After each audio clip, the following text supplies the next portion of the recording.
Pendant des décennies, Nelson Mandela a été présenté comme un héros parfait, un homme toujours fort et toujours juste mais loin des caméras. Sa famille vivait une autre réalité, faite de silence, de peur et de sacrifice. Certaines vérités ont été gardées pendant des années, parfois pour protéger, parfois pour survivre. Dans cette vidéo, nous allons parler de la vérité que la famille de Mandela a gardée pendant des décennies. Une histoire humaine que peu de gens connaissent. Restez jusqu'à la fin pour comprendre ce que cette lutte a vraiment coûté à ceux qui étaient les plus proches de lui. Abonnez-vous à la chaîne et activez la cloche de notification pour ne rien manquer. Pendant des décennies, Nelson Mandela a été présenté au monde comme un symbole universel de paix, de pardon et de réconciliation. Son visage souriant, son discours calme et sa capacité à tendre la main à ses anciens ennemis ont marqué l'histoire. Après 27 années passées en prison sous le régime de l'apartheid, il est devenu, en 1994, le premier président noir de l'Afrique du Sud. Pour beaucoup, cette trajectoire a transformé Mandela en une figure presque irréelle, un héros sans faille, toujours fort et toujours juste. Les médias internationaux ont largement contribué à construire cette image. Ils ont mis en avant ses grands discours, ses gestes symboliques et sa volonté de réunir un pays profondément divisé. Le moment où il apparaît aux côtés de son ancien geôlier, ou lorsqu'il soutient l'équipe nationale de rugby lors de la Coupe du Monde de 1995, est souvent cité comme la preuve ultime de son esprit de réconciliation. Ces images ont fait le tour du monde et ont renforcé l'idée d'un homme au-dessus des conflits humains ordinaires. Cependant, cette image publique, aussi puissante soit-elle, ne raconte qu'une partie de l'histoire. Derrière le leader respecté se trouvait un homme qui a dû faire des choix difficiles, souvent douloureux. La lutte contre l'apartheid n'a pas seulement coûté des années de liberté à Mandela, elle a aussi profondément affecté sa vie personnelle et celle de ses proches. Ces aspects, moins visibles, ont longtemps été relégués au second plan, car ils ne correspondaient pas toujours au récit héroïque attendu. Nelson Mandela lui-même était conscient de cette distance entre l'image publique et la réalité. Dans plusieurs écrits et entretiens, il a reconnu que son engagement total pour la cause avait eu un prix élevé. Pendant qu'il était en prison, sa famille vivait sous surveillance constante, subissait des pressions et affrontait l'absence d'un père et d'un mari. Ces réalités quotidiennes étaient rarement évoquées lorsque le monde célébrait Mandela comme un symbole mondial. Sa famille, en particulier, a vécu dans l'ombre de cette image publique. Pour beaucoup de gens, Mandela appartenait à l'humanité entière, mais pour ses proches, il était avant tout un homme souvent absent. Ses enfants ont grandi avec peu de contact direct avec lui, et ses relations familiales ont été marquées par la distance et le temps perdu. Pourtant, ces éléments essentiels de sa vie ont été peu explorés dans les récits officiels. Il est aussi important de comprendre que l'image de Mandela a évolué avec le temps. Avant d'être reconnu comme un homme de paix, il était considéré par certains gouvernements comme un dangereux radical. Ce changement de perception montre à quel point l'image publique peut être façonnée par le contexte politique et médiatique. Ce contraste entre le Mandela d'hier et celui célébré aujourd'hui révèle déjà une histoire plus complexe. En regardant de plus près cette image soigneusement construite, on commence à percevoir les fissures, les silences et les zones d'ombre. Derrière le symbole se cachent des relations humaines fragiles, des sacrifices personnels et des émotions rarement montrées. C'est en s'approchant de ces aspects moins connus que l'on peut mieux comprendre l'homme derrière l'icône, et c'est précisément là que commence une autre partie de son histoire, encore trop peu racontée. L'engagement de Nelson Mandela contre l'apartheid a exigé des sacrifices profonds, qui ne se limitaient pas à sa propre liberté. Pendant ces années d'emprisonnement, il a dû renoncer à une vie normale, à des choix simples et aux moments de quotidien que beaucoup prennent pour acquis. Sa lutte pour la justice impliquait des risques constants, non seulement pour lui-même mais aussi pour toutes les personnes impliquées dans le mouvement anti-apartheid. Chaque décision politique comportait une part de danger et un coût émotionnel difficile à mesurer. Les conditions de sa détention étaient extrêmement strictes. Mandela a été isolé pendant de longues périodes, parfois limité à un petit espace avec très peu de contacts. Les visites étaient rares et contrôlées, ce qui rendait la communication avec l'extérieur presque impossible. Cette situation a transformé la solitude en une constante de sa vie, renforçant la discipline et la résilience nécessaires pour survivre dans un environnement hostile. La privation de liberté a été accompagnée d'une surveillance permanente et d'une pression psychologique intense, qui ne le laissait jamais totalement tranquille, même au sein de la prison. Au-delà de la prison, l'engagement politique de Mandela impliquait également un niveau élevé de vigilance dans ses communications et ses stratégies. Les messages de soutien et les documents importants devaient passer par des canaux sûrs, souvent clandestins, pour éviter la censure ou l'interception. Chaque contact avec le monde extérieur représentait un risque, ce qui limitait fortement ses interactions et imposait une vie de silence et de prudence extrême. Cette réalité montre que ses sacrifices personnels étaient liés à une stratégie consciente pour protéger le mouvement et ses objectifs. La lutte contre l'apartheid ne se limitait pas à un combat idéologique, mais impliquait des actions concrètes, parfois dangereuses. Mandela a dû faire face à des dilemmes complexes, comme la question de la résistance armée ou de la négociation avec le régime. Ces décisions ne pouvaient pas être prises à la légère, car elles engageaient non seulement sa sécurité personnelle mais aussi celle des personnes qui l'entouraient dans ses activités politiques. Chaque choix était un équilibre fragile entre la prudence et la détermination. Cette période de sacrifice et de privation a aussi forgé son image de leader. Elle a démontré sa capacité à résister aux pressions, à rester fidèle à ses convictions malgré les conditions extrêmes et à mettre en avant les principes du mouvement au-dessus des besoins personnels. Cependant, derrière cette image publique de courage et de détermination, se cachait une réalité humaine de solitude, de renoncement et de tension intérieure, souvent ignorée par les récits médiatiques. Ces expériences ont préparé le terrain pour les décisions et les actions qu'il a prises après sa libération. Elles ont aussi établi une base de patience, de stratégie et de résilience qui lui a permis de naviguer dans un contexte politique extrêmement complexe.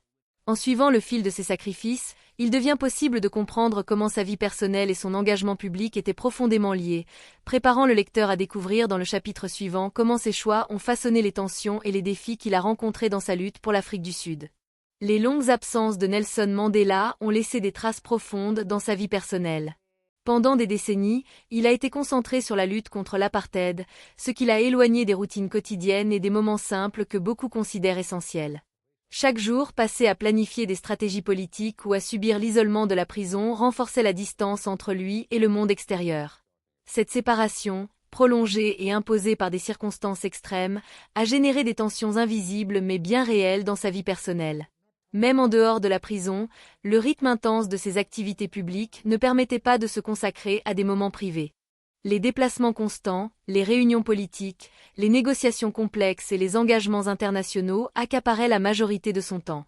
Cela laissait peu de place pour construire ou maintenir des liens personnels étroits. Ces tensions étaient silencieuses, car elles ne s'exprimaient pas publiquement. La perception dominante du public restait celle d'un leader calme et mesuré, capable de naviguer dans des situations difficiles avec sérénité. La solitude et l'isolement imposés par la lutte pour la justice ont renforcé une discipline intérieure exceptionnelle, mais ils ont aussi créé des dilemmes humains. Mandela devait constamment choisir entre ses obligations politiques et les aspects de la vie quotidienne. Chaque décision impliquait un compromis, avancer dans le combat pour l'égalité ou préserver un équilibre personnel difficile à maintenir. Cette dualité a façonné sa manière de penser, d'agir et de gérer les priorités, illustrant la complexité de sa position entre devoirs publics et besoins personnels. Ces tensions ont également influencé sa vision du leadership et de la responsabilité. Mandela comprenait que la lutte pour un objectif collectif pouvait exiger des sacrifices individuels, mais il en ressentait le poids au quotidien. La manière dont il gérait ces situations, en gardant une image de cohérence et de force, a contribué à renforcer sa stature de leader mondial. Pourtant, derrière cette apparence, il y avait un homme confronté à des choix difficiles, naviguant entre engagement public et réalité personnelle. Les récits historiques et médiatiques ont souvent mis l'accent sur sa résilience et son courage, mais peu ont exploré les tensions subtiles qui accompagnaient sa vie privée. Ces moments, bien que silencieux, ont façonné son caractère et sa manière d'aborder les conflits. Il montre qu'être un symbole universel ne signifiait pas être exempt de défis humains et de contradictions internes.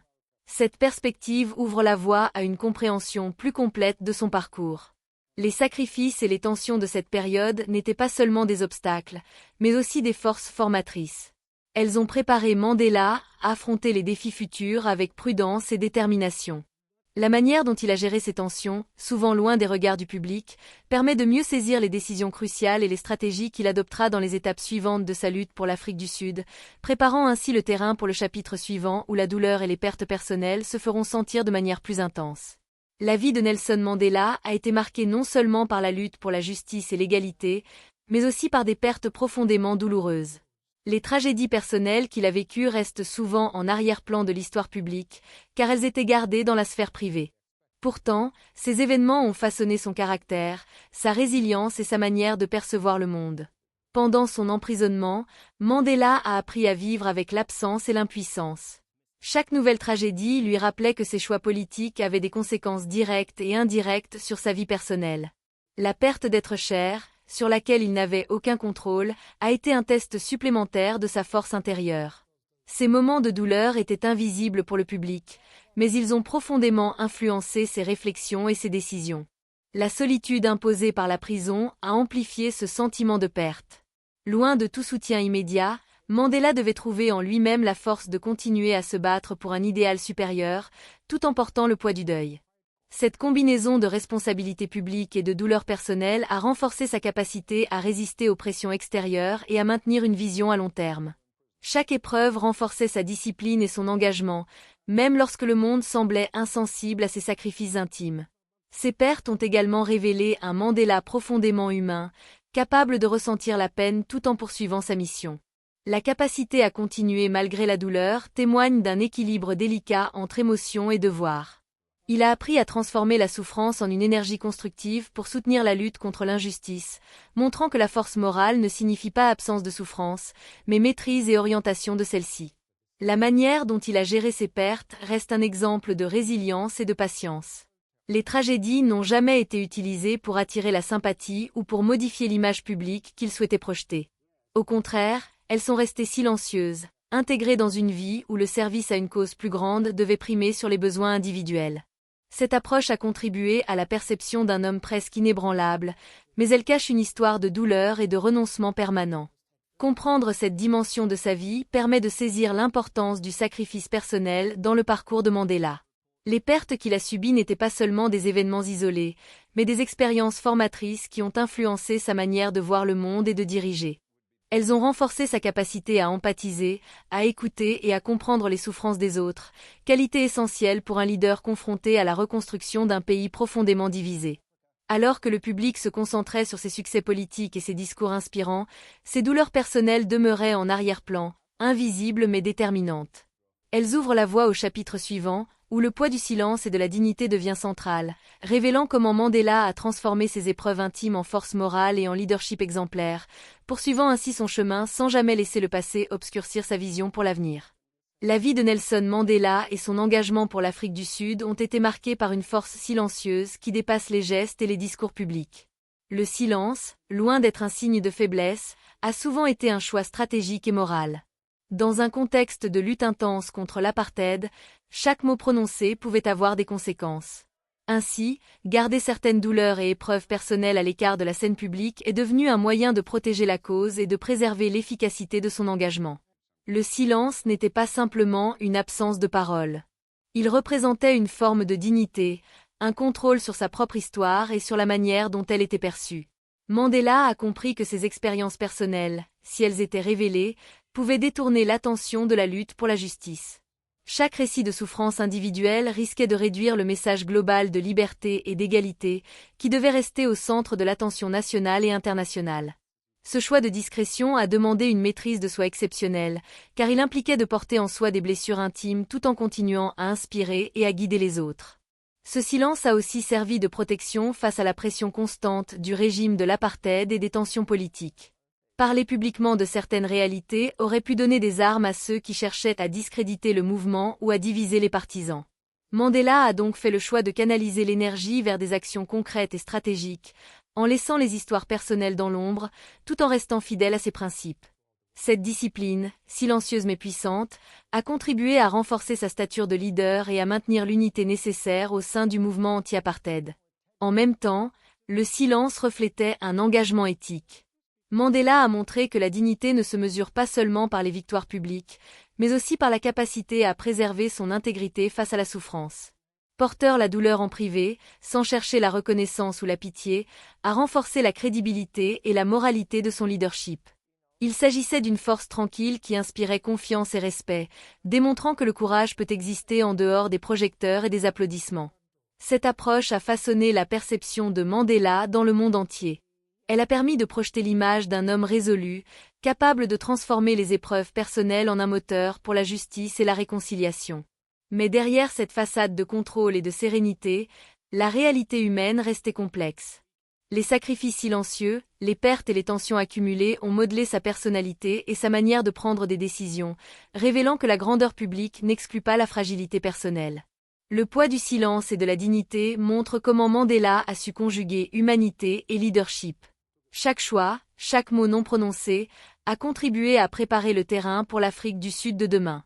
Cette capacité à transformer les épreuves en force morale ouvre la voie au chapitre suivant, où la vérité humaine derrière le héros commence à se révéler plus pleinement, dévoilant les défis et les contradictions d'une vie entièrement consacrée à la liberté et à la justice. Avec le temps, de nouvelles perspectives ont émergé sur la vie de Nelson Mandela, révélant des aspects de son parcours que le public connaissait peu. Les récits de biographes et de témoins ont commencé à mettre en lumière les réalités souvent invisibles derrière l'image de leader universel.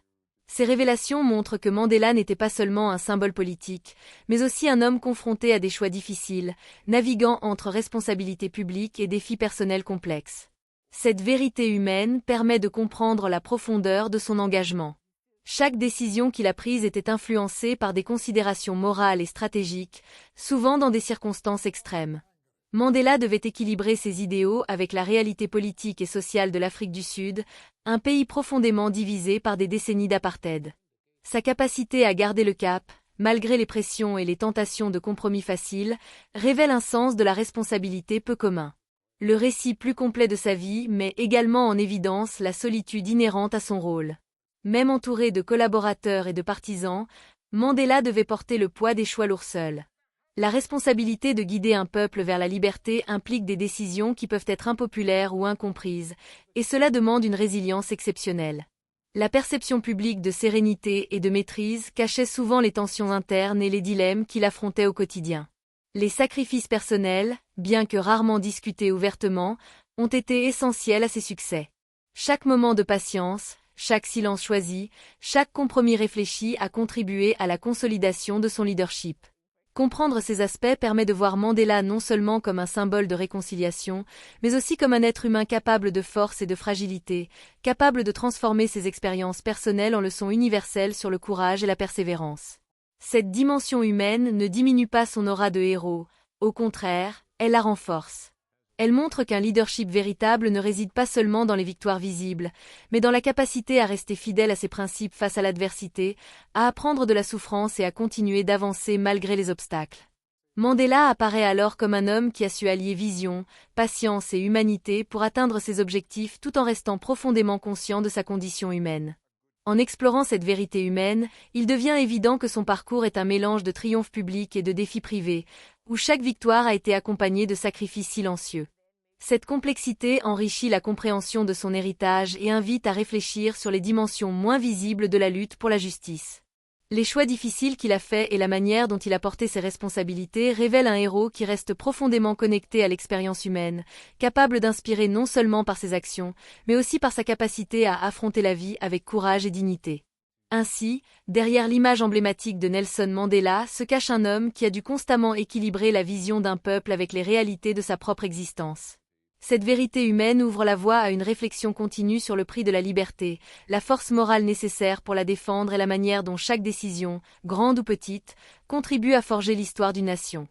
L'histoire de Nelson Mandela est souvent racontée comme celle d'un symbole mondial. Mais derrière ce symbole, il y avait une famille qui a payé un prix très élevé. Des années d'absence, des blessures silencieuses et des vérités difficiles à dire. Comprendre cette autre facette ne diminue pas Mandela, au contraire, cela le rend plus humain.